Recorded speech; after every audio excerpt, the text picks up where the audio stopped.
to explain it all, former New York Assistant U.S. Attorney, Southern District of New York, Fox News contributor Andy McCarthy.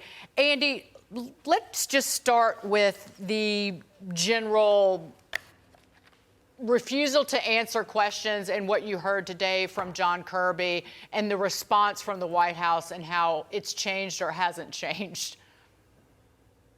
Well, I really think, Dagan, that they are flat-footed because they really didn't intend for the country ever to find out about this. Yep. Almost everything they did up until the moment that CBS reported this back in, it was January 9th, so about 16 days ago. It all indicates that they were hoping that this would quietly get tucked away at the National Archives and they wouldn't have to discuss it. And then it became a big public story. So I think they're still scrambling. If they had intended to disclose this, one of the things you think they would have done is beginning November 2nd, when the first batch of documents got found, that they would do all these searches and scrub all these places and disclose one time everything that needed to be disclosed. And I think the fact that you're seeing this dribble and questions that they can't answer is precisely because they didn't think anyone would have to find out about this, and they're backpedaling. So, Andy, you mentioned the National Archives. I wonder if that's the focal point of why are we discovering that all these documents were out there, whether it was with Biden or Pence? And it seems like they must know that some of these documents are out there and are starting to reach out to these former officials, but we don't know who they are. All I know is from my time in Congress, they're incredibly woke. They're far left-leaning, and maybe they thought they were going to get some kind of pressure from the Congress if it was going to switch to Republicans, which, by the way, it did, that they were going to be called at the carpet.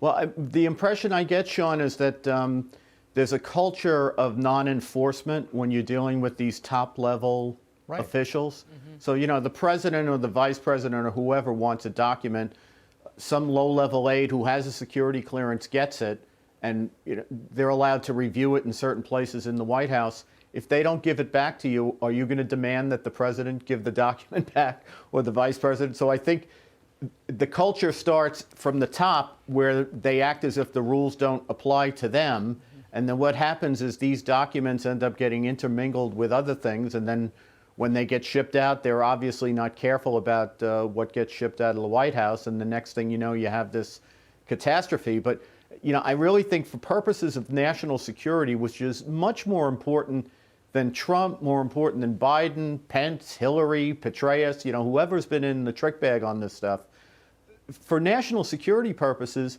when a document that is top secret goes missing, or even if you have to wonder who saw it because it was in a place where it wasn't supposed to be, they're supposed to do an intelligence damage assessment immediately to find out, are sources of information or intelligence compromised, or are methods compromised? I don't see any evidence that they've done that with respect to Biden. They screamed and yelled about it with respect to Trump. They went into court and said, we must know, we must have access to these documents because we have to do our damage assessment. I haven't gotten any sense they've done a damage assessment on Biden.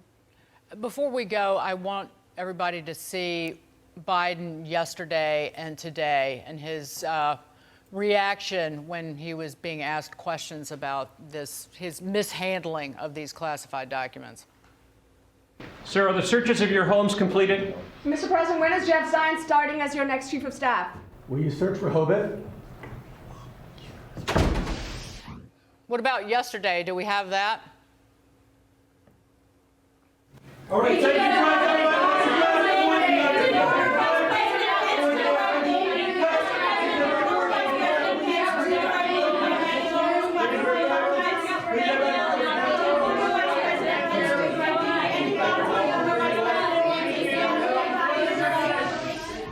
Andy, we can stare at his teeth or stare at the back of his head, but the problem is that you noted right away was that his counsel put out a statement and said, these documents were inadvertently misplaced, which you straight up said was an admission of guilt in essence.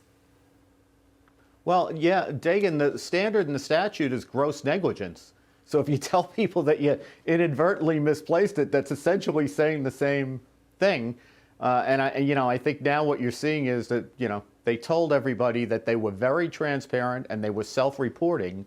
And what you're seeing now is whatever the opposite of transparency and self-reporting is, that's what we're getting. Andy, this is my prediction. I know you got to run, but there's going to be a truce, right? There's going to be a truce with regard to Trump and Pence and Biden. They're not going to go after these top guys. There's now too many from each side involved. They're going to let this thing go and rewrite how they handle documents. Again, only the little guys get punished. Andy McCarthy, thanks for joining us. Appreciate it.